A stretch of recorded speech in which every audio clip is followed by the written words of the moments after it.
Hello and welcome to Global Tidbits. Queen Elizabeth's coffin has arrived in Edinburgh after a 6-hour journey from a summer home in the Scottish Highlands, past tens of thousands of mourners lining the route, many in sober silence, some applauding and others in tears.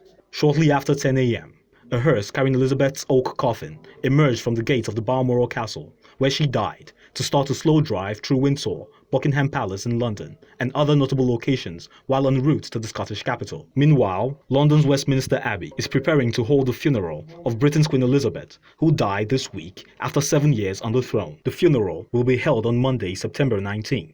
As builders constructed temporary seating in preparation for the thousands of people who are expected to flock the famous church. Queen Elizabeth's coffin left Balmoral Castle for Edinburgh on Sunday morning. It will stay in the Scottish capital until Tuesday, September 13th, when it will be flown to London. It will later lie in state at Westminster Hall from Wednesday, September 14th until the morning of the funeral.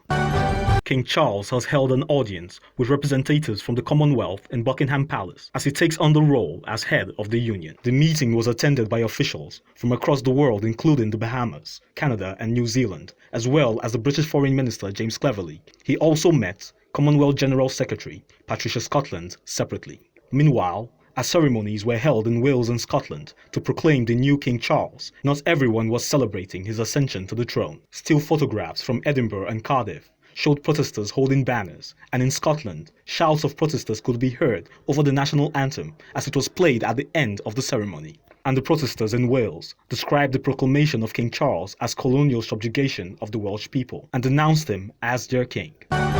The leaders of the main Swedish political parties have cast their votes in an election pitting the incumbent centre-left Social Democrats against the right-wing bloc that has embraced the anti-immigration Sweden Democrats as it tries to win back power after 8 years in opposition. Campaigning has seen parties battle to be the toughest on gang crime, while surging inflation and the energy crisis in the wake of the invasion of Ukraine has increasingly taken centre stage. Opinion polls show the centre-left running neck and neck with the right-wing bloc, and suggest that the Sweden Democrats will be the second biggest party behind the Social Democrats, overtaking the conservative moderates. At least 11 people have been killed in a shipwreck off the coast of Tunisia, with 12 others still missing. Tunisia's Coast Guard rescued 14 people after the boat, which was carrying 37 migrants to Italy, sank on Tuesday. 5 more bodies have been recovered, and the state news agency puts the death toll at 11.